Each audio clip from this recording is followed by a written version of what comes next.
প্রিয় বন্ধুরা, সবাইকে জানাই প্রীতি, শুভেচ্ছা আর কথামালা। আশা করি সবাই ভালো আছে। আজকে আমরা সুনীল গঙ্গোপাধ্যায়ের লেখা একটা ছোট গল্প পড়ে শোনাব। গল্পটির নাম চূড়ামণি উপাখ্যান। তার আগে সবার কাছে একটা ছোট্ট অনুরোধ, প্লিজ আপনারা সবাই আমার এই চ্যানেলটাকে সাবস্ক্রাইব করুন। আর আপনি যদি ইতোমধ্যে সাবস্ক্রাইব করে থাকেন, I am really grateful to you.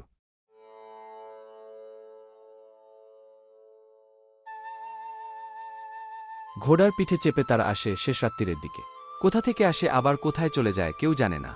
ঘোড়াগুলো ছোট হলেও দারুণ তেজি। চৈত্র মাসের ঝড়ের মতন হঠাৎ শোনা যায় তাদের আগমন শব্দ।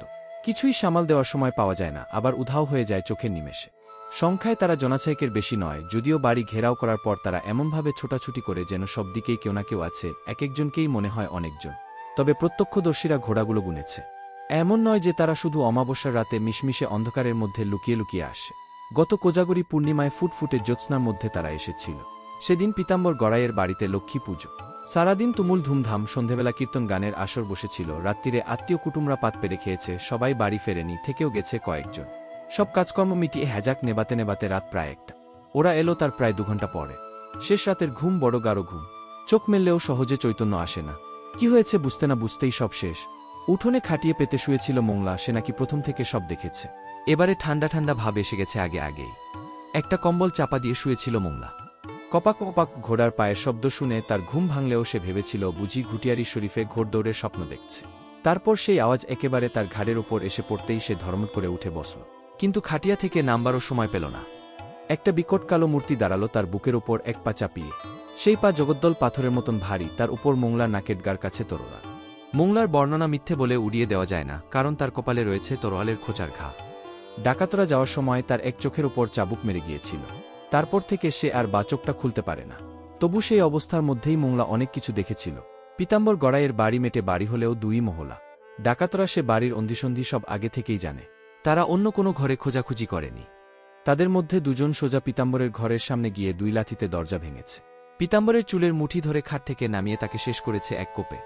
তারপর এক ঝটকায় বিছানা থেকে তোশকটা তুলে নিয়েছে। তারা জানত পীতাম্বরের সব টাকা ওই তোশকের মধ্যে সেলাই করা। পীতাম্বরের ঘরে যখন এই সব কাণ্ড চলেছিল, তার মধ্যেই মোংলা শুনতে পাচ্ছিল জল ছেটানোর শব্দ। কেউ যেন সারা বাড়িতে গোবর ছড়া দিচ্ছে। আসলে জলও নয়, গোবর ছড়াও নয়, ডাকাতদের একজন কেরোসিন ছিটিয়ে দিচ্ছিল। চটপট কাজ হাসিল হতেই আগুন লাগিয়ে দিল। গোটা বাড়ি জ্বলে উঠল একসঙ্গে। এইরকম করে ওরা যাওয়ার সময় আগুন জ্বালিয়ে দিয়ে যায়, তাই কেউ আর ওদের পিছু ধাওয়া করতে পারে না। সবাই তখন প্রাণ বাঁচাতে ব্যস্ত। কেমন চেহারা ওই ডাকাতদের!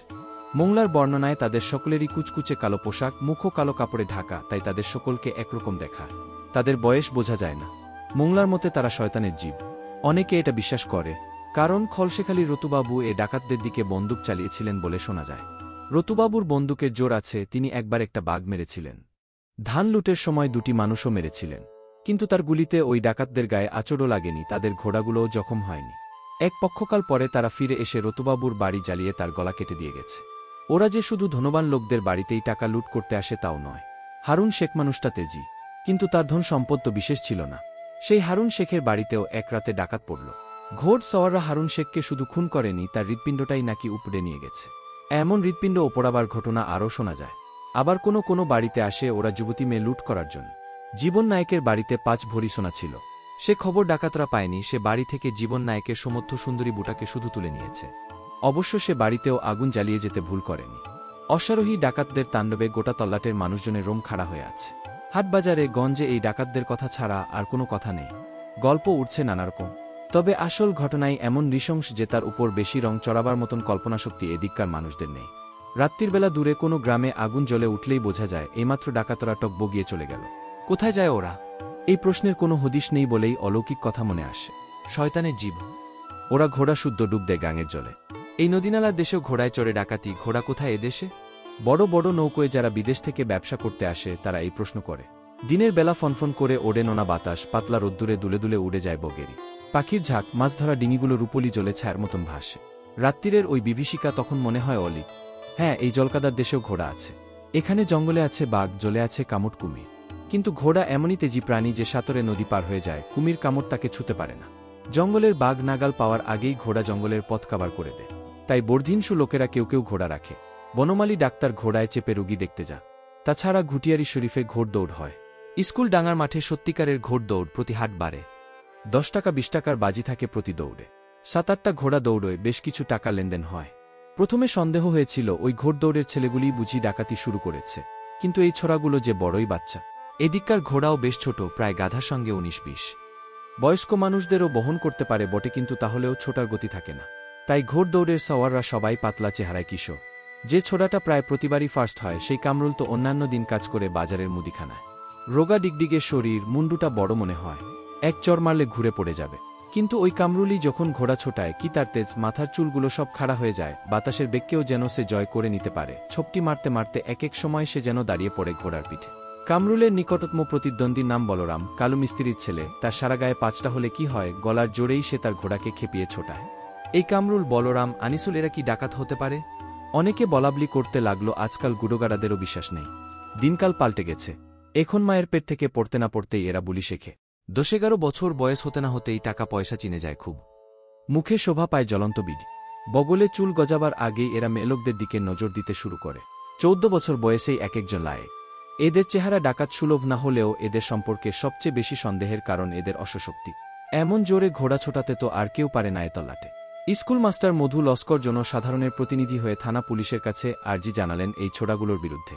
ঘুটিয়ারি শরীফের ঘোড়দৌড়ে প্রতি হাটবারে অনেক চাষি তাদের রক্তজল করা পরিশ্রমের টাকা জলাঞ্জলি দেয়। লাভের টাকা যায় ঘোড়ার মালিকদের ঘরে। যে ছোড়াগুলো ঘোড়া ছোটায় তারা পায় মাত্র 10 টাকা করে। তবু ওই ছোড়াগুলোর উপরেই মধু লস্করের রাগ বেশ। এক হাটবারে পুলিশ এসে ঘোড়দৌড় মাঝপথে থামিয়ে কামরুল, বলরাম, কাদের, একডি, আনিসুল সবাইকে কোমরে দড়ি বেঁধে ধরে নিয়ে গেল। যারা ঘোড়দৌড়ের বাজি খেলতে এসেছে তারা অসন্তুষ্ট হল খুব। ডাকাতির কথা তাদের তখন মনে নেই। যেন মধু লস্কর আর তার জনসাধারণকে উপহাস করার জন্য সেই রাত্রেই ডাকাত পড়ল মধু লস্করের কাকা যাদব লস্করের বাড়িতে। গভীর রাতে সেইরকমই ঘোড়া ছুটিয়ে এলো 6 জন। ডাকাত যাদব লস্করের ধানের গোলায় আগুন লাগিয়ে 2 জনকে খুন করে একেবারে সর্বনাশ করে দিয়ে গেল। যাদব লস্করের সদ্য বিধবা সাপসাপান্ত করতে লাগল মধু লস্করকে। এই অঞ্চলে থানা পুলিশের উপর মানুষের ভরসা নেই। খুন খুম ডাকাতি লেগেই আছে। পুলিশকে খবর দিলেও গা করে না। যদি বা কখনও পুলিশ এসে আস্তানা গার্ডে গ্রামের সবচেয়ে বর্ধিষ্ণু গৃহস্থের বাড়িতে। পেট ভরে খাওয়া দাওয়ার পর দারোগা সাহেব হাই তুলতে থাকে। লোকজনের অভিযোগ শুনতে শুনতে তার চোখ টেনে আসে ঘুমে। কেউ কেউ বলে ওই পুলিশও যা ডাকাততা। রূপকথার গল্পে যেমন থাকে দিনের বেলা যে পাটরানি, রাত্রির বেলা সেই রাক্ষস। সেই রকম দিনের বেলায় যারা পুলিশ, রাত্রিরে তারাই ডাকাত। যে রক্ষক সেই ভক্ষক বলে কথা আছে না? তেঁতুলছড়ি গ্রামে এখনও ডাকাত পড়েনি। আশপাশের কোনো গ্রামই প্রায় বাদ যায়নি। সবাই ভাবে এবারে তেঁতুলছড়ির পালা। কবে আসবে এই ত্রাস। এই গ্রামে মানুষ রাতের পর রাত জেগে কাটায়, যদিও জানে রাত জেগে পাহারা দিয়েও লাভ নেই। ওই ডাকাতদের রোখার সাধ্য নেই তাদের। এক বাড়িতে ডাকাত পড়লে অন্য বাড়ির কেউ ছুটে আসবে না। সাত করে কে নিজের প্রাণটা খোয়াতে চাইবে? তেঁতুলছড়িতে অবশ্য সেরকম ধনবান কেউ নেই। প্রায় সবাই চাষাভুষো আর কয়েক ঘর জেলে তাঁতি। রতনমণি ঘোষের বাবা গোয়ালা ছিল, এখন ওরা নিজেদের কায়স্থ বলে পরিচয় দেয়।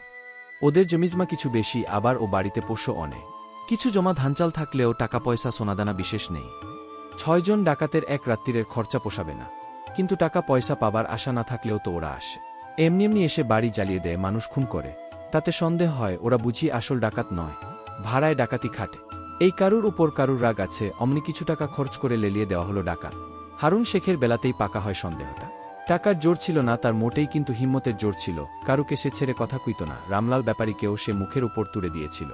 ডাকাতরা এসে তাকে কচুকাটা করে গেল নিশ্চয়ই অন্য কারুর প্ররোচনায়। তেঁতুলছড়ি গ্রামে অবশ্য সেরকম তেজি মানুষও কেউ নেই। তা বলে কি আর পাড়া প্রতিবেশীর মধ্যে ঝগড়া হয় না, কিংবা ভাই ভাইকে মারতে দা উচিয়ে তেরে যায় না। কিন্তু ওই বাপমা তুলে গালমন্দ কিংবা তেরে যাওয়া পর্যন্তই। তার চেয়ে বড় কোনো ঘটনা অনেক দিন এখানে ঘটেনি। তবু ভয় যায় না। নিজের অজ্ঞাতেই কে ভিন গায়ের কার চক্ষুশূল হয়ে বসে আছে তা ঠিক কি? তাছাড়া 2-5টি স্বাস্থ্যবতী কন্যা বা বউ রয়েছে এই গ্রামে। সেও তো কম বিপদের কথা নয়। বাড়িতে অমল রমণী থাকা আর হরিণ পুষে রাখা তো একই কথা। সন্ধে হলেই ভয় গাছমছম করে। গরম ভাতের গ্রাস মুখে তুলতেও সুখ আসে না।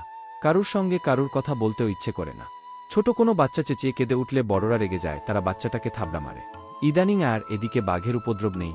বুড়ো বুড়িদের মুখে শোনা বাঘের গল্প এখন পানসে লাগে। বাঘ তো ঘরে আগুন জ্বালিয়ে দিয়ে যেত না। কেউ কেউ ভাবে ডাকাতরা একবার এসে পড়লে বাঁচ। রোজ রোজ এই ঘাট শক্ত করে থাকা সহ্য হয় না। ডাকাতরা এলে একখানা দুখানা বাড়ি পোড়াবে, 2-4 জনকে মারবে বড় জোর। তারপর তো অন্য সবাই স্বস্তির নিঃশ্বাস ফেলতে পারবে। মেয়েদের বাড়ির বাইরে যাওয়া একেবারে নিষেধ করে দেওয়া হয়েছে। কিন্তু মেয়েরা তা শোনে না। কাজে কর্মে তাদের মাঠে যেতে হয়, দোকানে যেতে হয়। সন্ধ্যের পর একবার নদীর ধারে না গেলে তো চলবেই না। নদীর ওপরে একটা বাঁশের সাঁকো, সেই সাঁকো পার হয়ে ওপারের গ্রামে গেলে পাওয়া যায় মিষ্টি জলের পুকুর। ওই পুকুরের জল ছাড়া ডাল রাঁধা যায় না। ওই গ্রামে আছে বড় মুদির দোকান, সেখানে পাওয়া যায় সর্ষের তেল। সেই গ্রাম পেরিয়ে তারপরের গ্রামে শুক্রবারের হাট। সন্ধ্যের পর নদীর ধারে গ্রামের স্ত্রীলোকেরা সার বেঁধে বসে। তখন পুরুষ মানুষদের এদিকে আসা নিষেধ। তবু একদিন প্রথম প্রহরের জ্যোৎস্নায় ওই সাঁকোর উপর দাঁড়িয়েছিল মল্ল পাইকারের ছেলে শ্রীধর। কেষ্ট ঠাকুরের মতন সে বাঁশি বাজায়। সেই শ্রীধর তেঁতুলছড়ি গ্রামের বাতাসিকে একলা পেয়ে কুপ্রস্তাব দিল। বাতাসি তো আর শ্রীরাধিকার মতন আলুথালু নয়, ঢলানিও নয়, বড় তেজি মেয়ে সে। জঙ্গল থেকে সে মস্ত বড় কাঠের বোঝা মাথায় করে আনে। একবার সে জ্বলন্ত চেলাকাঠ দিয়ে একটা গোখরো সাপ পিটিয়ে মেরেছে। বংশীবাদক শ্রীধর যখন বাতাসির হাত চেপে ধরতে গেল, তখন বাতাসি তাকে ঠেলে ফেলে দিল জলে। তারপর তার কি হি হি হাসি! সেই হাসি যেন মাছরাঙা পাখির ডাক। এই ঘটনায় তেঁতুলছড়ি গ্রামে আরও জাকিয়ে বসল ভয়। বাতাসি এ কাজটা বড় মন্দ করেছে। এখন শ্রীধর আগের চোটে যদি ডাকাত লেলিয়ে দেয়। এতদিনে সবার খেয়াল হলো যে কাঠকুডুনি বাতাসির শরীরে একটা জেলা আছে। অল্প বয়স, বিধবা হয়েছে সে, তার নিজের স্বাদ আহ্লাদ না থাকতে পারে, কিন্তু তাকে দেখে দুষ্ট প্রকৃতির লোকদের স্বাদ আহ্লাদ তো জাগতেই পারে। যারা বাতাসির দিকে আগে ভালো করে তাকিয়ে দেখেনি, এখন দেখতে শুরু করল। কেউ কেউ অবশ্য বলল, না না, শ্রীধর অমন মানুষই নয়। সে একটু তরল মতি হতে পারে, কিন্তু চোরডাকাতদের সঙ্গে তার কোনো সংস্রব নেই। তবু ভয়ের কাটা খচখচ করে। শ্রীধর না বলুক, অন্য কেউ তো রটিয়ে দিতে পারে যে তেঁতুলছড়ি গ্রামে আছে বাতাসির মতন এক আগুনের ঢেলা। আগুনের টানেই তো আগুন আসে। তেঁতুলছড়ি গ্রামের প্রবীণরা সলা পরামর্শ করতে বসে অশোকতলায়। কারুর কারুর হাতে হুকো, কয়েকজনের হাতে বিড়ি। অনেক তামাক পুড়ে যায়, কোনো বুদ্ধি আসে না। কেউ কেউ বলে, বাতাসিকে এই গ্রাম থেকে তাড়িয়ে দিলে কেমন হয়? কাঠ কুড়োনোই যার জীবিকা, সে তো যে কোনো গ্রামেই থাকতে পারে। সাঁকোর ওপারে শ্রীধরদের গ্রামেই গিয়ে থাকুক। তারপর বাতাসিকে শ্রীধর খাবে না ডাকাতরা খাবে, সে তারা বুঝবে। তেঁতুলছড়ি গ্রামের লোক তো বাঁচবে। কথাটা অনেকের মনোপুত হয়, কিন্তু কে যে বাতাসি বা তার মাকে এই কথাটা বলবে তা ঠিক হয় না। সকলেরই বুকের মধ্যে থাকে একই সঙ্গে গরম আর ঠান্ডা। যার মনে হয় যে বাতাসিটাকে তাড়াতে পারলেই শান্তি, সে আবার ভাবে যতদিন আছে থাক না, তবু তো পাছা ভারী। মেয়েটিকে দুচোখ ভরে দেখেও খানিকটা আরাম পাওয়া যায়। বাতাসির মায়ের নাম তুলসী হলেও লোকে তাকে আড়ালে বলে কাঁদুনি, কারণ তার গলার আওয়াজটা খোনা খোনা। মা আর মেয়ে এই দুজনের সংসার, দুজনেই বাল্যবিধবা। গ্রাম প্রধানদের প্রস্তাবটা ক্রমে বাতাসির মায়ের কানে আসে। এক সন্ধেবেলা অশোকতলায় গিয়ে কাঁদুনি এক দঙ্গল পুরুষ মানুষের সামনে কপাল চাপড়ে ডুকরে কেঁদে উঠে বলে, হায় রে, এই গ্রামে কি পুরুষ মানুষ নেই? মেনিমুখরা আমাদের তাড়িয়ে দিতে চায়। আমরা কারুর সাথে পাচে নেই। দিন আনি দিন খাই, ভিটে মাটি থেকে উচ্ছেদ করবে আমাদের। আজ যদি থাকতো চূড়ামণি, আজ যদি থাকতো চূড়ামণি। চূড়ামণি নামটা শুনেই থেমে যায় সব গুঞ্জ। কেউ আর বিড়ি টানে না। যার হাতে হুকো সে গুডুক টানতে ভুলে যায়। এ ওর মুখের দিকে তাকায়। চূড়ামণি নামটায় যেন একটা জাদু আছে। অশোকতলায় যারা জমায়েত হয়েছে তারা অনেকেই চূড়ামণিকে চোখে দেখেনি, কিংবা অল্প বয়সে দেখলেও এখন আর স্মরণে নেই। কিন্তু সকলেই চূড়ামণির কথা শুনেছে। তার নাম শুনলেই রোমাঞ্চ হয়। শুধু এই তেঁতুলছড়ি গ্রাম নয়, আশপাশের ৫-১০খানা গ্রামের নয়নমণি ছিল ওই চূড়ামণি। যেমন ছিল তার হাসিমাখা সুন্দর মুখ, তেমনি ছিল তার লোহার মতন বুকের পাটা। সংসারে আর কেউ ছিল না তা। যে কোনো লোকের বিপদ আপদের কথা শুনলে সে দৌড়ে গিয়ে বুক পেতে দিত। একবার এই গ্রামের একটি শিশুকে কুমিরে টেনে নিয়ে যাচ্ছিল। চূড়ামণি জলে ঝাঁপিয়ে পড়ে কুমিরের সঙ্গে লড়াই করে সেই শিশুটিকে উদ্ধার করে কুমিরটাকে ছিঁড়ে দুভাগ করে দিয়েছিল সে। এই কাহিনীর কতটা সত্য আর কতটা কল্পনায় রঙিন তা এখন জানার উপায় নেই। এখন নদীটিকে দেখলে বিশ্বাস করাই শক্ত যে কোনোদিন ওখানে কুমির আসা সম্ভব ছিল, তবু লোকে চূড়ামণির ওই বীরত্বের কথা বিশ্বাস করে। আর অনেক কথা রটেছে তার নামে। সে নাকি একবার শুধু কয়েকটা ধমক দিয়ে বাঘ তাড়িয়ে দিয়েছিল। এক খুনে ডাকাতের হাত থেকে বন্দুক কেড়ে নিয়ে চূড়ামণি তার চুল ধরে এমন টান দিয়েছিল যে সেই মুহূর্তে ডাকাতটি নেড়া। সারা জীবনে তার মাথায় আর চুল গজায়নি। নিশ্চয়ই অনেক গুণ ছিল চূড়ামণির, নইলে তার নামেই বা এত সব কথা রটবে কেন? যখন পূর্ণ যৌবন বয়স, তখন হঠাৎই একদিন চূড়ামণি এই গ্রাম ছেড়ে চলে যায় চিরতরে। কেন যে সে গেল, কোথায় গেল তা কেউ জানে না। তার অনুপস্থিতিতে তার সম্পর্কে জনশ্রুতি আরও বাড়তে থাকে। যে কেউ বিপদে পড়লেই কপাল চাপড়ে বলে, আজ যদি চূড়ামণি থাকত তাহলে আর দুঃখ ছিল না। এসব ২০-২৫ বছর আগেকার কথা। অনেকদিন পর বাতাসির মা কাঁদুনির মুখে শোনা গেল সেই ক্ষেত বাক। অমনি সকলের মনে পড়ে গেল। এরপর কয়েকদিন ঘোড়সওয়ার ডাকাতদের কথা উঠলেই কেউ না কেউ বলে ওঠে, হায় রে, আজ যদি চূড়ামণি থাকত। দুর্দমনীয় ডাকাতদের একমাত্র প্রতিপক্ষ সেই অতীতের চূড়ামণি। নতুন করে চূড়ামণির কীর্তিকাহিনীর কথা মুখে মুখে ছড়ায়, অল্প বয়সীরা রোমাঞ্চিত হয়ে শোনে। সবাই ভাবে চূড়ামণি থাকলে সব মুশকিল আসান হয়ে যেত। সে নেই, তাই এত দুর্দশা। ডাকাতগুলো এসে কবে যে কার গলা কাটবে তার ঠিক নেই। এর মধ্যেই একদিন অন্য গ্রামে আর একবার ডাকাতির খবর এলো, অর্থাৎ তারা থেমে নেই। তেঁতুলছড়ি গ্রামে তারা একদিন আসবে। পাশের গ্রামে শ্রীধরকে আর খুঁজে পাওয়া যাচ্ছে না। সে কি তবে ওই ডাকাতদের সন্ধানেই গেছে? শীতের রাতে বাতাসি তাকে জলে ঠেলে ফেলে দিয়েছিল, সেই অপমানের প্রতিশোধ সে নেবে। বাতাসির অবশ্য বিশেষ ভয়ডর নেই। সন্ধে গাঢ় হলে নদীর ধার থেকে অন্য স্ত্রীলোকেরা চলে এলেও সে একা একা দাঁড়িয়ে থাকে সাঁকোর ধারে। জ্যোৎস্নায় ধুধু করে ওপারের মাঠ, দূরের তাল গাছগুলোকে মনে হয় সারি সারি ঠুটোজ গন্নাত। বাতাসে মিশে থাকে ভীতু মানুষদের নিঃশ্বাস। বাতাসি তাকিয়ে থাকে শূন্যের দিকে। সে যেন হঠাৎ কল্পনার চোখে দেখতে পায় চূড়ামণিকে। সেই এক রূপবান যুবক, পরের দুঃখে যার পাথরের মতন বুকখানা কাতর। সে মাঠ ঘাট জঙ্গল পেরিয়ে আসছে। সে বাতাসির পাশে এসে দাঁড়িয়ে বলবে, আমি তো আছি, তোমার ভয় কি? যারা অল্প বয়সে চলে যায় তাদের বয়স বাড়ে না। কিছুদিন ধরে চূড়ামণির কাহিনী খুব চলবার পর চিরু বৈরাগী একটা নতুন কথা শোনাল। চূড়ামণি ঠাকুর মারা যায়নি গো, নিরুদ্দেশেও যায়নি। কয়েক মাস আগেই চিরু বৈরাগী তাকে দেখেছে পিয়ালি নদীর বাঁকে কানাফকিরের আখড়ায়। অবশ্য এখন তাকে চেনাই যায় না। সে এখন বুড়ো, নেশাখোর, আত্মবিস্মিত, সবসময় কাঁদে। চূড়ামণি ঠাকুর এখনও শুধু নিজের নামটা শুনলে জেগে ওঠে। চিরু বৈরাগীর কথা শুনে সকলের মনে আঘাত লাগে। আবার কেউ পুরোপুরি অবিশ্বাসও করতে পারে না। ভিক্ষে করতে করতে চিরু বৈরাগী দেশ বিদেশে চলে যায়। সে ক্যানিং, মোল্লাখালী, মুর্শিদাবাদ, যশোর এইসব দূরদেশের গল্প বলে। এককালের চূড়ামণি দাস এখন চূড়ামণি ঠাকুর হয়ে গেছে, শুনেও কেউ আপত্তি জানায় না। পিয়ালি নদী তো বেশি দূরে নয়। সে নদী যতগুলো বাকি থাক শেষ পর্যন্ত পৌঁছতে এক বেলাও লাগবে না। গ্রামের কয়েকটি অল্প বয়সী ছেলে কানাফকিরের আখড়া খুঁজে বার করবার জন্য বেরিয়ে পড়তে চায়। তাই শুনে বাতাসি বলল, আমিও যাব, আমিও যাব। কানাফকিরের যে চক্ষুটি ভালো সেই চক্ষুটি যেন বেশি জলজলে। মাথা ভর্তি চুলের জঙ্গলে উকুনের বাস। মাঝে মাঝেই সে গ্যাস গ্যাস করে মাথা চুলকোয়। খিদে পেলে সে খায় কিন্তু আচায় না। অর্ধেক খাবার লেগে থাকে দাড়ি গোফে। চরস গাজার নেশায় সে সারাদিনই প্রায় বোম হয়ে থাকে। যখন একটু মাথা পরিষ্কার হয় তখন সে উড়ুতে চাপড় মেরে গান ধরে।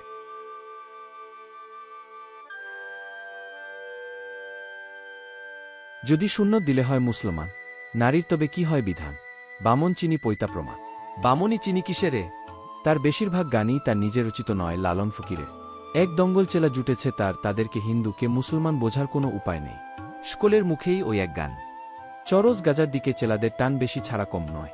দিনরাত তারা নেশার ঘোরে, গানের ঘোরে, মহানন্দে আছে। বাতাসি আর তার দলবল সেই কানাফকিরের আখড়ায় এসে পৌঁছল সন্ধ্যের দিকে। তারা যে কয়েকজন নতুন মানুষ এসে দাঁড়ালো তাতে কারুরই কোনো হুঁশ বোধ নেই। জায়গাটা ধোজায় ধোয়াক্কার, তার মধ্যেই চলছে চেঁচামেচির সঙ্গীত। একবার গান শেষ হওয়ার পর কানাফকির যখন আবার ছিলিম সাজতে বসল, চেলারা ব্যগ্রভাবে তাকিয়ে রইল তার দিকে। সেই সময় এক অপেক্ষাকৃত তরুণ সুপুরুষ চেলার পায়ে বাতাসি আর তার সঙ্গীরা ঝাঁপিয়ে পড়ে বলল, চূড়ামণি ঠাকুর, আমাদের বাঁচাও। যেন পায়ে আগুনের ছ্যাঁকা লেগেছে এইভাবে আটকে উঠে সেই চেলাটি বলল, আরে আরে আরে, এ কি উৎপাত! আমি কে, তোমরা কে? চূড়ামণি ঠাকুরকে? কেউই না। তুমি ওই, তুমি ওই। সবাই একসঙ্গে চেঁচিয়ে উঠল, তুমি ওই, তুমি ওই। বাতাসিরা ভ্যাবাচ্চাকা খেয়ে গেল। কানাফকির তার জল জ্বলে এক চক্ষু দিয়ে বাতাসিকে নেক নজরে লক্ষ্য করে গেয়ে উঠল। কিবা রূপের ঝলক দিচ্ছে উজলে, রূপ দেখলে নয়ন যায় ভুলে। ফনি মনি সৌদামিনী, যিনি এ রূপ উছলে। তুমি কে বাছা? কার খোঁজে এছ? বাতাসি হাত জোড় করে ভক্তি ভরে বলল, বাবা, আমরা তেঁতুলছড়ি গ্রামের মানুষ। আমাদের বড় বিপদ। আমরা এসেছি চূড়ামণি ঠাকুরের খোঁজে। শুনেছি তিনি আপনার শ্রীপাদপদ্মে আশ্রয় নিয়েছে। তখন মাটিতে উপুড় হয়ে শুয়ে থাকা প্রায় অচেতন একজন চেলা মাথা তুলে জড়ানো গলায় বলল, কে রে, কে রে, কে রে? কে আমার নাম ধরে কথা বলে? তুমি ওই, তুমি ওই। কানাফকির বলল, তোমরা চূড়ামণির খোঁজে এছ? ওই তো চূড়ামণি। এখানে তোমাদের কোনো ডর নেই, যা প্রাণে চায় খুলে বলো। কানাফকির যার দিকে আঙুল দেখালেন সেই লোকটির বয়স 60-এর কাছাকাছি, মাথার অর্ধেক চুল পাকা, একদা বলবান শরীরটি এখন দড়ির মতন পাকানো, শিরাগুলি স্পষ্ট দেখা যায়, চোখ দুটি পাকা করমচা মতন লাল।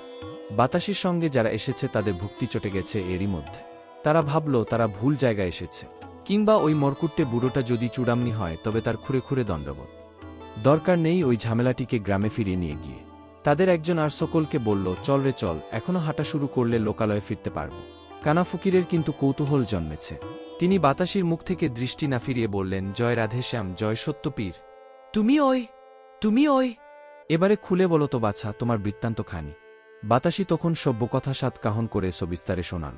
তাই শুনে কানাফকির দয়াদ্র কণ্ঠে বলল, ওরে চূড়ামণি, তুই অবধমণি হয়ে আছিস। তোর গ্রামের মানুষের মাথায় বিপদের খাড়া, তুই গিয়ে তাদের পাশে দাঁড়া। সাইয়ের কৃপা হলে তুই আবার ফিরে আসবি। দড়িপাকানো চেহারার বুড়োটি এই আদেশ শুনে কাঁদতে শুরু করে দিল ভেউ ভেউ করে।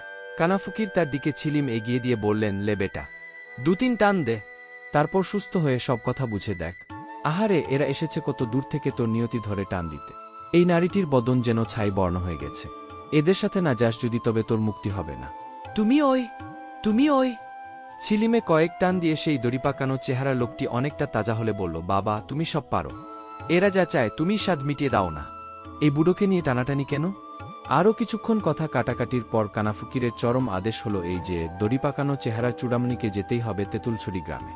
বাতাসিকে তিনি বললেন, যাওয়ার পথে ওরা যেন চূড়ামণিকে কোনো পুকুরের পানিতে চুবিয়ে নিয়ে যায়, তাতে ওর জ্ঞান ফিরবে। বাতাসি আর তার দলবল অত্যন্ত অনিচ্ছা সত্ত্বেও নিয়ে চলল চূড়ামণিকে। এ বুড়োকে গ্রামে নিয়ে গিয়ে কি উপকার হবে? তাও সে নিজে চলতে পারে না, ধরে ধরে নিয়ে যেতে হয়। মাঝে মাঝে হোঁচট খেয়ে পড়ে, একবার চেঁচিয়ে ওঠে, বড় তৃষ্ণা, জল দে জল। গুরু, তুমি কোথায় পাঠাচ্ছ আমাকে? তুমি ওই। খানিক দূরে যাওয়ার পর পথের পাশে দেখা গেল এক পুষ্করিণী। কানাফকিরের কথা মতন বাতাসিরা বুড়োটাকে সেখানে ঠেলে ফেলে দেওয়ার উদ্যোগ করছে, তার আগেই সে ছুটে গিয়ে পুকুরের জলে উপুড় হয়ে পড়ল। শস্য শব্দ হতে লাগল এবং এক পুষ্করিণী ভর্তি জল কিছুক্ষণের মধ্যেই সে পান করে নিল চেটেপুটে। তারপর পাড়ে উঠে সে কাঁদতে লাগল, অস্ফুটভাবে বলতে লাগল, যে দেশে ভালোবাসা নাই সে দেশে বাসা নাই আমার। এই একই কথা বারবার বলতে লাগল আর ঝরতে লাগল তার চোখের জল। সে কি কান্না! ক্রমে তার চোখের জলেই আবার প্রায় ভরে গেল সেই পুকুরটা। এই কাণ্ড দেখে বাতাসি ও তার দলবলের বাক্যহিত হয়ে গেছে। তারা আরও চমকৃত হল যখন সেই বৃদ্ধ বাতাসির দিকে তাকিয়ে জিজ্ঞেস করল, তুমি তুলসী না? ডাকনাম কাদুনি? পাশের ছেলেটিকে বলল, তুমি ভুদ্র না? তার পাশের ছেলেটিকে বলল, তুমি তো একলাস। আর তুমি মিনুদ্দিন? একে একে প্রত্যেকের বাবা মায়ের নাম নির্ভুল বলে গেল সে। তখন আর সন্দেহ রইল না যে এই লোকটি প্রকৃত চূড়ামণি। সে নতুনদের চেনে না, পুরনোদের চেনে। তেঁতুলছড়ি গ্রামে পৌঁছাবার আগেই আরও কিছু কাণ্ড হয়ে গেল চূড়ামণিকে নিয়ে। কয়েক পা করে হাঁটার পরই সে বসে পড়ে আর হাত পা ছড়িয়ে কেঁদে বলে, ওগো, আমায় নিয়ে যাচ্ছ কেন? ডাকাত তাড়াবার মতন শক্তি কি আমার আছে? আমি যে সর্বশান্ত হয়ে গেছি। কিন্তু বাতাসিরা তখন তাকে নিয়ে যেতে বদ্ধপরিকর। এ বুড়োকে দিয়ে ডাকাত আটকানো যাবে না ঠিকই, কিন্তু এত কালের প্রবাদ প্রসিদ্ধ চূড়ামণিকে দেখে গ্রামের মানুষ আবার তো নতুন করে গল্পের উপাদান পাবে।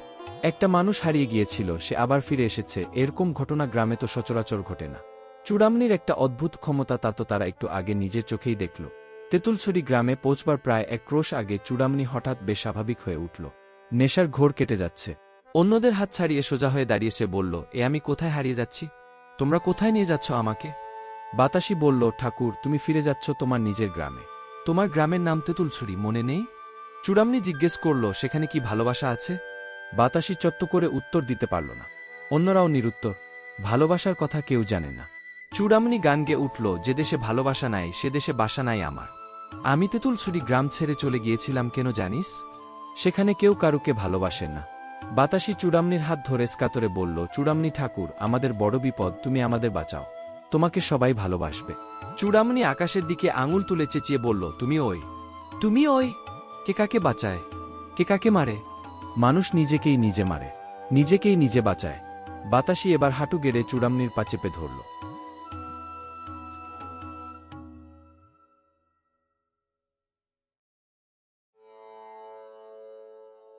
চূড়ামণি একদৃষ্টে চেয়ে রইল তার দিকে। আবার তার চোখ ছলছল করে আসছে। তার মুখে কথা নেই। সন্ধ্যের আকাশ জুড়ে কালি কালি মেঘ। অদৃশ্য হয়ে যাচ্ছে গাছপালা। বাঁশবনে শোনা যাচ্ছে শেয়ালের রা। চূড়ামণি একটুক্ষণ স্থির হয়ে থেকে কাতরভাবে বলল, আমার শরীরের তাক কমে গেছে। তোরা একটু একটু ভালোবাসা দিলে যদি শক্তি ফিরে পায়। দিবি? তোরা ভালোবাসা দিবি? বাতাসি বলল, আমার বুকে যত ভালোবাসা আছে সব তোমায় দেব। গঙ্গাধর, কামাল, মানিকচন্দ্র, সাইফুদ্দিনরাও বলল, হ্যাঁ দেব, হ্যাঁ দেব। চূড়ামণি হাত বাড়িয়ে বলল, দে, ভালোবাসা দে। এমনভাবে কি ভালোবাসা দেওয়া যায়? মুখ চাওয়াচাওয়ি করতে লাগল সকলে। চূড়ামণি এগিয়ে গিয়ে একটা বাঁশঝাড়ের সামনে দাঁড়াল। একটা বাঁশ ধরে টানাটানি করে বলল, দেখ, বুড়ো হয়ে গেছি, হাড় ঝুনো হয়ে গেছে, শরীরে বল নাই। তোরা ভালোবাসা দে, তবে যদি মনের বল ফিরে পায়। তোরা আমার গায়ে হাত বুলা। তখন সবাই চূড়ামণিকে ঘিরে তার গায়ে হাত বুলোতে লাগল। বাতাসি তার মুখখানা ঘষতে লাগল চূড়ামণির পিঠে। আস্তে আস্তে যেন চূড়ামণির শরীর সোজা হয়ে যেতে লাগল। খুলে গেল চুলের জট, চাপা পড়ে গেল হাতের শিরা, উপশিরা, চোখে ফুটে উঠল জ্যোতি। চূড়ামণি হুঙ্কার দিল, তুমি ওই। তুমি ওই। তারপর একটানে সে পট করে তুলে ফেলল একটা মস্ত বড় বাঁশ। তাই দেখে বাতাসি আর গঙ্গাধর আর কামালা কাঁদতে লাগল ঝরঝর করে। তাদের ভালোবাসার যে এত জোর তা তারা নিজেরাই জানত না এতদিন। চূড়ামণি বাঁশটাকে মাটিতে ফেলে উল্টো দিকে ফিরে দুহাত জোট করে বলল, আমার গুরু কানা ফকির, তিনি সব দেখতে পান, তিনিও কাঁদছেন তোদের জন্য। বাবা, তুমি আর কেঁদো না, এরাই এখন আমায় সামাল দেবে। আবার খানিক দূরে যাওয়ার পর চূড়ামণি দাঁড়িয়ে পড়ে বলল, আমার যে বড় ক্ষুধা পেয়েছে। কে আমাকে খেতে দেবে? বাতাসি বলল, ঠাকুর, আর মাত্র 2 ক্রোশ পথ। তুমি গ্রামে গেলে সবাই তোমাকে খাবার দেবে। চূড়ামণি বিহুলভাবে বলল, সবাই আমাকে খাবার দেবে? বলিস কি? বাতাসি আর তার সঙ্গীরা একসঙ্গে বলল, হ্যাঁ ঠাকুর দেবে। চূড়ামণি বলল, আমি যে অনেক খাই, তুমি যত চাও সব দেবে। তুমি পেট ভরে খেও। সত্যি দেবে? শেষে কথা ফিরাবি না তো? ওরা গ্রামে পৌঁছবার পর এমন হইচই পড়ে গেল যে এদিক ওদিকের গ্রামের লোক ভাবল ডাকাত এসেছে বুঝি। ভিড় ঠেলে ঠুলে একেবারে সামনে এসে চিরু বৈরাগী বলল, হ্যাঁ, এই তো সেই মানুষ। বাতাসি অত দূর থেকে ধরে এনেছে। অসাধ্য সাধন করেছে মেয়েটা। কিন্তু অনেকে মানতে চায় না। অনেকের চোখেই সন্দেহ, এ কি সেই অজেবীর চূড়ামণি? এর মাথার চুল পাকা, খোসকসে বুড়ো। এরকম নেশাখোর চেহারার মানুষ তো যে কোনো শ্মশান ঘাটে দেখতে পাওয়া যায়। তাদের চোখে চূড়ামণির চেহারা হবে নবকার্তিকের মতো। কোথায় সেই কপাট বুক, কোথায় সেই চোখের দীপ্তি? 25 বছর আগে যে উধাও হয়ে গেছে সে কি আর ফিরে আসতে পারে? তবু কেউ কেউ বলল, হ্যাঁ এই সেই। অন্যরা প্রতিবাদ করে ওঠে। ঘর থেকে মেয়েরা ছুটে ছুটে এসে ওই বুড়োকে দেখে থমকে যায়। হতাশায় তাদের মুখ ঝুলে পড়ে। প্রতিবাদীর সংখ্যা বাড়তে থাকে ক্রমেই। বাতাসি আর তার সঙ্গীরা আসার পথে যায় অদ্ভুত ঘটনা দেখেছে তা বলতে যেতেই হাহা করে হেসে উঠে অনেক। এই পদার্থটা এক পুকুর জল শুষে খেয়েছে। একটা আস্ত তলতা বাসু পড়ে তুলেছে। গাঁজাখুরি গল্প বলার আর জায়গা পাওনি? এই লোকটা তো গাঁজাখোর বটেই, বাতাসিরাও কি গাঁজা টেনে এসেছে কানাফকিরের আকটা থেকে? চূড়ামণি কোনো কথা বলে না, কোনো সারা শব্দ করে না। ঠায় বসে থাকে অশোকতলার চাতালে। ক্রমেই সে যেন বেশি বুড়ো হয়ে যাচ্ছে। হৈ হৈ চরমে উঠতে সে একপাশে ঢলে পড়ল। অজ্ঞান হল না মরেই গেল তা বোঝা গেল না। চূড়ামণিকে গড়িয়ে পড়ে যেতে দেখে এক নিমেষে থেমে গেল গোলমাল। সবাই থমকে গেছে। বাতাসির মা কাদুনি ছুটে এসে চূড়ামণির বুকের উপর ঝাঁপিয়ে পড়ে হাউহাউ করে বলে উঠল, ও গো, তোমরা ওকে মেরে ফেললে? মানুষটা একদিন বাদে ফিরে এলো, তাকে তোমরা কেউ কিছু দিলে না? বাতাসির মনে পড়ল মানুষটা বলেছিল খিদে পেয়েছে। চিরু বৈরাগী বলল, ওর নাম ধরে ডাকো। ওকে ডাকলে ও জেগে ওঠে। বাতাসিরও সেই কথাই মনে হল। কানাফকিরের আশ্রমে নাম শুনেই চূড়ামণি উঠে বসেছিল। সে চূড়ামণির কানের কাছে মুখ নিয়ে ডাকল, চূড়ামণি ঠাকুর, চূড়ামণি ঠাকুর, ফিরে এসো। আরও অনেকে সেই নাম ধরে চেঁচিয়ে উঠল। চিরু বৈরাগী দুই হাত তুলে সকলকে উদ্দেশ্য করে বলল, সবাই ডাকো, সবাই ডাকো। জোরে, আরও জোরে। দেখাই যাক না কি হয়, এই ভেবে যারা অবিশ্বাসী তারাও গলা মেলাল। যখন আর একজনও বাকি রইল না, সবাই সমস্বরে ডাকছে, তখন চোখ মেলল চূড়ামণি। আস্তে আস্তে উঠে বসে বলল, আমায় ডাকছিলে কেন গো? আমি তো দিব্যি ফিরে যাচ্ছিলুম, কেন ডেকে আনলে? চিরু বৈরাগী বলল, মানুষটা এতদিন বাদে গ্রামে ফিরল, তোমরা কেউ ওকে একটু খেতে টেতে দেবে না? অন্তত একটু জলমিষ্টি দাও। বাতাসি বলল, চূড়ামণি ঠাকুর, তুমি আমাদের বাড়ি চলো, তোমাকে ভাত রেঁধে খাওয়াবো। চূড়ামণি বাতাসির চোখের দিকে তাকিয়ে তারপর মুখ ফিরিয়ে সমস্ত মানুষদের দেখল, একটা দীর্ঘশ্বাস ফেলে বলল, তুমি খাওয়াবে? তবে যে বলেছিলে গ্রামের সব মানুষ আমায় খাওয়াবে? বাতাসির মা কাদুনি বলল, আমরা কাঠকুডুনি, তবু তোমায় পেট ভরা ভাত দিতে পারব। চলো ঠাকুর। চূড়ামণি তবু বাতাসিকে জিজ্ঞেস করল, তুমি যে বলেছিলে গ্রামের সব মানুষ খাওয়াবে? তুমি কথা রাখলে না। তারপর অবুঝ শিশুর মতন মাথা নেড়ে নেড়ে সে বলতে লাগল, না, আমি খাবো না। সবাই মিলে আমায় না খাওয়ালে আমি খাবো না। সবাই অবাক। একটা মানুষের জন্য সব বাড়িতে রান্না হবে নাকি? একই মানুষ না রাক্ষস? চিরু বৈরাগী বলল, আরে না না, চূড়ামণি ঠাকুর সে কথা বলেনি। তোমরা সব বাড়ি থেকে 5 দানা করে চাল দাও। তারপর সেই চাল একত্র করে একজন কেউ ফুটিয়ে দিই, তাহলেই সবাই মিলে খাওয়ানো হবে। একটা মাটির সরা নিয়ে বাতাসি আর অন্য ছেলেরা ঘুরল সব বাড়ি বাড়ি। গ্রাম শেষ করে ঘুরে আসার পরেও সেই সরা অর্ধেক ভরল না। বাতাসি সেই সরাটা এনে চিরু বৈরাগীর সামনে এসে খুব দুঃখী গলায় বলল, এইটুকু চালে কি এত বড় মানুষটার পেট ভরবে? তুমি কেন মাত্র 5 দানা বললে? সেই কথা শুনে চূড়ামণি মিটিমিটি হেসে চিরু বৈরাগীর দিকে তাকাল। চিরু বৈরাগী কপাল চাপড়ে বলল, ওরে ভিক্ষে তণ্ডুল, আমি ভালোই চিনি। সবাই 5 দানা দেয়নি। কেউ কেউ দিয়েছে 3 দানা, কেউ কেউ দিয়েছে 2 দানা, কেউ কেউ দিয়েছে ভুসি। যে গ্রামের মানুষ এত তঞ্চক হয় সে গ্রামের মানুষকে ডাকাতে মারবে না তো কি? তখন লজ্জা পেয়ে আরও অনেকে 2 দানা 3 দানা করে চাল দিয়ে গেল। শুধু 3 জন এসে বলল, আমাদের ঘরে 1 দানাও চাল নেই ঠাকুর। দোষ দিও না, ইচ্ছে থাকলেও দেওয়ার সাধ্য নেই। আর একদিন দেব। বাতাসি ভাত ফুটিয়ে এনে কলাপাতায় বেড়ে দিল, সঙ্গে একটু নুন, 2টি লঙ্কা। সেই ভাতই অমৃতের মতন খেল চূড়ামণি। তৃপ্তির সঙ্গে বলল, আহ। চিরু বৈরাগী বলল, ঠাকুর, এবার তুমি একটু শো, আজকের রাতটা ঘুমিয়ে নাও। কত দূর থেকে এসেছ? কাল সব কথা শুনো। কিন্তু বিশ্রামের সময় পাওয়া গেল না। কয়েকজন ছুটতে ছুটতে এসে আছড়ে পড়ে বলল, আসছে, আসছে। নদীর ওপারের মাঠে ধুলোর ঝড় এসেছে, ডাকাতরা আসছে। সবাই একদৃষ্টে তাকালো চূড়ামণির দিকে। এইবার আসল নানকোল, তার প্রমাণ দাও, দেখি তোমার কেমন মুরদ। বাতাসি ব্যাকুলভাবে বলল, ঠাকুর ওঠো, ডাকাতরা আসছে। চূড়ামণির মুখে ভয়ের ছায়া, শরীরটা যেন কুঁকড়ে যাচ্ছে। সে মাটিতে মিশে যেতে চায়। বাতাসি তার হাত ধরে টেনে বলল, ঠাকুর ওঠো, নদী পেরিয়ে ওরা এক্ষুনি এসে পড়বে। চূড়ামণি কাতরভাবে বলল, আমি ঠাকুর নই, আমি শুধু চূড়ামণি। আমি কি করে পারবো অতগুলো ডাকাতের সঙ্গে? আমার যে শরীরে আর সেই শক্তি নেই। আমাকে তোমরা ভালোবাসা দাও। বাতাসি অমনি উন্মাদিনীর মতন সকলের দিকে তাকিয়ে চেঁচিয়ে বলল, ও গো, তোমরা সবাই এসো। চূড়ামণি ঠাকুরকে ভালোবেসে ছুঁয়ে দাও, হাত বুলিয়ে দাও। ডাকাতরা এসে পড়ল বলে আর দ্বিধা করার সময় নেই। সবাই ছুটে এসে হাত বুলিয়ে দিতে লাগলো চূড়ামণির গায়ে মাথায়। চূড়ামণি বলতে লাগলো, আরও দাও, আরও ভালোবাস। ভালোবাসায় আমার মন ভরে না, আরও দাও। বাতাসি চুমো দিতে লাগলো চূড়ামণির সারা শরীরে। তার দেখা দেখি অন্য মেয়েরা। সে কি ব্যাকুল, যেন মাঝখানে চূড়ামণি নেই, সবাই সবাইকে চুমু দিচ্ছে। হঠাৎ গা ঝাড়া দিয়ে সবাইকে সরিয়ে উঠে দাঁড়ালো চূড়ামণি। দুই দিকে দুই হাত ছড়িয়ে বলল, এবার আমি বল পেয়েছি, আর ভয় নেই। সকলেই দেখল চোখের নিমেষে যেন রূপান্তর হয়েছে চূড়ামণি। তার শরীরে ঝকঝক করছে তেজ, তার ম্লান মুখে ফুটে উঠেছে হাসি, সেরকম হাসি আগে কেউ কখনো দেখেনি। তার বুক যেন লোহার কপাট, আর দুই হাত যেন মুগুর। মাথার চুল তো পাকা নয়, ধুলোবালি মাখা। চূড়ামণি বলল, আমার অস্ত্র কই? ডাকাতদের কাছে কত মারাত্মক অস্ত্র থাকে, তাদের বিরুদ্ধে চূড়ামণি একা খালি হাতে দাঁড়াবে কি করে? একটা অস্ত্র তো নিশ্চয়ই চাই, কিন্তু এই গ্রামে লাঠিসোঁটা ছাড়া আর বিশেষ কিছু নেই। শুধু রতনমণির কাছে আছে একটা রামদা, সে সেটাই এনে দিল। চূড়ামণি বলল, শুধু ওতে তো হবে না, সকলের কাছ থেকে কিছু কিছু চাই, আর যদি কিছু না দিতে পারো তো প্রত্যেকে মাথা থেকে একগাছা চুল ছিঁড়ে দাও। সবাই পটপট করে ছিঁড়তে লাগলো মাথার চুল। বাতাসি নিজের চুল ছিঁড়তে যেতেই কেঁপে উঠল তার সারা শরীর একটা সাংঘাতিক ভয়ের তরঙ্গে। এই মানুষটা পারবে তো? ডাকাতরা এসে যদি এক কোপে এর মাথাটা কেটে ফেলে? সে ফিসফিস করে বলল, ঠাকুর তুমি পালাও, তুমি পালাও, তুমি ডাকাতদের সামনে যেও না। ডাকাতরা নদী পেরিয়ে এসেছে। কপা কপ শোনা যাচ্ছে ঘোড়ার পায়ের শব্দ। অন্য সবাই ভয়ে পালাচ্ছে ঘর বাড়ি ছেড়ে মাঠের দিকে। চূড়ামণি বলল, এখন আর কোথায় পালাবো? আর যে উপায় নেই। বাতাসি বলল, তুমি কি পারবে ওদের সঙ্গে? একলা কি কেউ পারে? তোমায় ওরা ছাড়বে না। চূড়ামণি বলল, পালালি গ্রামের লোক কি আমায় ছাড়বে? আর যদি বা ডাকাতদের সঙ্গে পারি, কিন্তু তারপর আমার কি হবে? আমার ভয় করছে কিসের জানো? তারপর আর আমি মানুষ থাকব না। বাতাসি, আমার খুব মানুষ হয়ে থাকতে ইচ্ছে করে। বাতাসি বলল, তুমি মানুষ থাকবে না তো কি হবে? চূড়ামণি দীর্ঘশ্বাস ফেলে বলল, মাটি। মাটি? মূল রাস্তার উপরে এসে গেছে ডাকাতেরা। চূড়ামণি দৌড়ে মাঝ রাস্তায় বুক চিতিয়ে দাঁড়িয়ে হুঙ্কার দিল, তুমি ওই, তুমি ওই।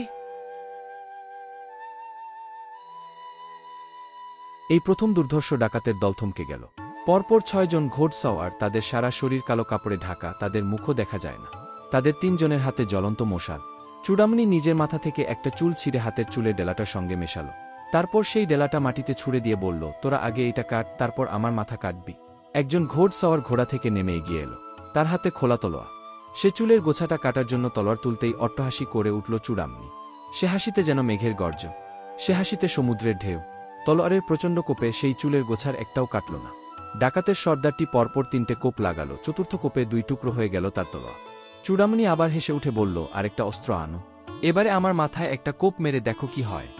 ডাকাতদের সর্দার ভাঙা তলোয়ারটা ছুঁড়ে ফেলে দিয়ে চূড়ামণির সামনে হাঁটু গেড়ে বসে কম্পিত গলায় বলল, ঠাকুর, আমরা অনেক পাপ করেছি, তুমি আমাদের কি শাস্তি দেবে দাও, আমরা তোমারই অপেক্ষায় ছিলাম এতদিন। চূড়ামণি তার ডান পাটা তুলে ডাকাত সর্দারের মাথার উপরে রাখল। অন্য ডাকাতরা ঘোড়া থেকে নেমে হাত জোড় করে দাঁড়িয়ে রইল দূরে। চূড়ামণি আর ডাকাত সর্দার সেই একই জায়গায় একই ভঙ্গিতে স্থির হয়ে রইল। আস্তে আস্তে তাদের দুজনেরই শরীর থেকে খসেকসে যেতে লাগলো মাংস, তাদের হাড়ের খাঁচাটা হয়ে গেল কঞ্চির, তার উপর লাগলো মাটি আর রং। যারা ভয় পেয়ে দূরে পালিয়ে গিয়েছিল তারা ফিরে এলো, কাছে এসে গোল হয়ে দাঁড়াল। কেউ কেউ উচ্চারণ করতে লাগলো দোয়া, কেউ কেউ নিয়ে এলো ফুল আর বেলপাতা। শুধু বাতাসি ভাসল নয়ন জলে।